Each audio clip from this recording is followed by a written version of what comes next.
حدیث موجود ہے حضور صلی اللہ علیہ وسلم کی تشویق کے ترجمے میں، حضرت مالک لائے ہیں اسے، ان مولا ابی بکر ابن عبد الرحمن ابن ابی صالح سمان عن ابی ہریرہ ان رسول اللہ صلی اللہ علیہ وسلم قال من اغتسل یوم الجمعۃ غسل الجنابت، جس شخص نے جمعے کے روز غسل کیا، وہ جو کہ ناپاکی جنابت کی حالت میں غسل کیا جاتا ہے، کمپلیٹ غسل، اچھی طرح غسل، ثم راح فی الساعۃ الاولی، پھر جو شخص پہلی گھڑی میں پہنچ گیا مسجد میں، فکأنما قرب بدنۃ من، تو ایسے ہے کہ جیسے اس نے ایک اونٹ قربان کیا اللہ کی راہ میں، صدقہ دیا۔ ومن راح فی الساعۃ الثانیۃ، جو دوسرے گھنٹے میں دوسری گھڑی میں گیا، فکأنما قرب بقرۃ، تو ایسے ہے جیسے کہ ایک گائے اس نے اللہ کی راہ میں صدقہ کر دی اور ذبح کر دی، خیرات کر دی۔ ومن راح فی الساعۃ الثالثۃ، اور جو تیسری گھڑی میں تیسرے گھنٹے میں گیا، فکأنما قرب بشاۃ او قرن، پھر یہ اس کے برابر ہوگا کہ گویا کہ کسی نے ایک بکری اللہ کی راہ میں ذبح کر دی، صدقہ کر دی، یا کوئی میڈھا کر دیا۔ ومن راح فی الساعۃ السابعۃ، اور جو گیا چوتھے گھنٹے میں چوتھی گھڑی میں، فکأنما قرب دجاجۃ، تو یہ اس کے برابر ہے کہ گویا کہ اس نے ایک مرغی جو ہے اللہ کی راہ میں دے دی، خیرات کر دی۔ ومن راح فی الساعۃ الخامسۃ، اور جو پانچویں ساعت میں گیا، فکأنما قرب بیضۃ، تو وہ ایسے ہے گویا کہ اس نے ایک انڈا اللہ کی راہ میں خیرات کر دیا۔ فإذا خرج الامام، تو جب امام نکل آئے، حضرت الملائکہ یسمعون الذکر، تو اب فرشتے، ایک اور روایت میں الفاظ آئے ہیں، جو فرشتے بیٹھے ہوتے ہیں حاضری درج کرنے کے لیے، فلاں آ گیا، فلاں آ گیا، یہ چوتھی ساتھ میں آیا، یہ تیسری میں آیا، یہ دوسری میں آیا، یہ پانچویں میں آیا، تو فرشتے اپنے وہ رجسٹر بند کر کے، اور وہ خود الذکر، یعنی وہ جو امام اور خطبہ دیتا ہے وہ الذکر ہے، اس خطبے کی طرف وہ ہمتاً متوجہ ہو جاتے ہیں۔ چنانچہ ایک تو یہ بات جان لیجئے کہ اس کے بارے میں امام الہند حضرت شاہ ولی اللہ دہلوی رحمۃ اللہ علیہ کی رائے ہے کہ اس سے مراد یہ نہیں ہے کہ فجر کی نماز کے بعد طلوع آفتاب کے بعد پہلا گھنٹہ، پھر اس کے بعد دوسرا، پھر اس کا تیسرا، پھر اس کا چوتھا، پانچواں، بلکہ یہ زوال کے بعد سے خفیف ساعات ہے، یعنی زوال سے وقت شروع ہوا، سورج جو ہے وہ نصف النہار سے ذرا ڈھل کا لدنوک الشمس، تو اس کے ساتھ ہی جمعے کا وقت شروع ہو گیا،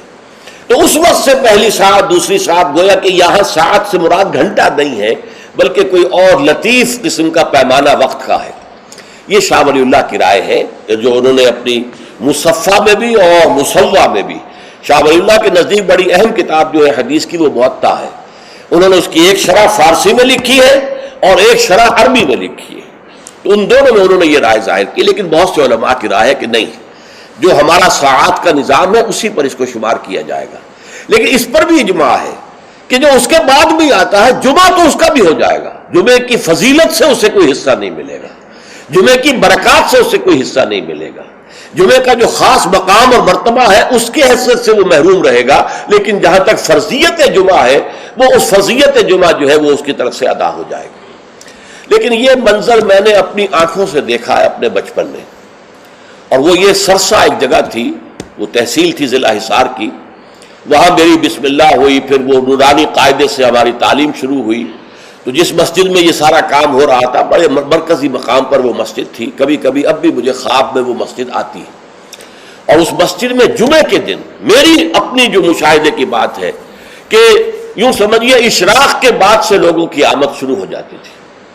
اور دیہات سے لوگ آیا کرتے تھے، وہاں ایک خاص قوم تھی، غالباً وہ ارائی تھے، اس رائی علاقے کے ارائیوں کو وہ پچاجے کہتے تھے، جیسے کہ راجپوتوں کو رانگڑ کہا جاتا ہے،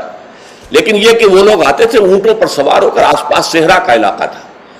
سفید کپڑے، سفید کرتے، سفید ان کے تہبند اور سفید ان کے صافے، اونٹوں کے اوپر سوار چلے آ رہے چلے آ رہے چلے آ رہے، اس لیے کہ دیہات میں جمعہ نہیں ہوتا، اور اس وقت اس پر سختی کے ساتھ عمل ہوتا تھا کہ اصل میں جمعہ جو ہے وہ شہر میں ہے، تو وہ آتے تھے اور مسجد جو ہے وہ صبح ہی سے بھر جاتی تھی، کہیں ایک جگہ کوئی شخص کھڑا واز کہہ رہا ہے، کچھ لوگ اس کے گرد جمع ہے، کہیں کوئی شخص بیٹھے ہوئے قرآن خود ہی پڑھ رہا ہے، کوئی نوافل پڑھ رہا ہے۔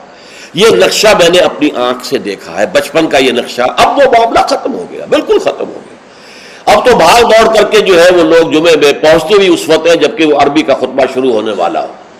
اس لیے کہ عام طور پر تقریروں کے اندر کوئی خاص مواد ہوتا نہیں ہے، یا فرقہ واریت کی تبلیغ ہو رہی ہوتی ہے یا سیاسی مسائل کے اوپر دھواں دار تقریریں ہوتی ہیں، لوگوں کو ان سے دلچسپی نہیں، تو فرض ادا کرنے کے لیے بس وہ جب خطبے کی اذان کا وقت ہوتا ہے تو اس وقت وہ پہنچ جاتے ہیں، نماز ادا ہوئی اور روانہ ہو گئے۔ اللہ اللہ خیر صلی اللہ۔ میں سب سے پہلے آداب جمعہ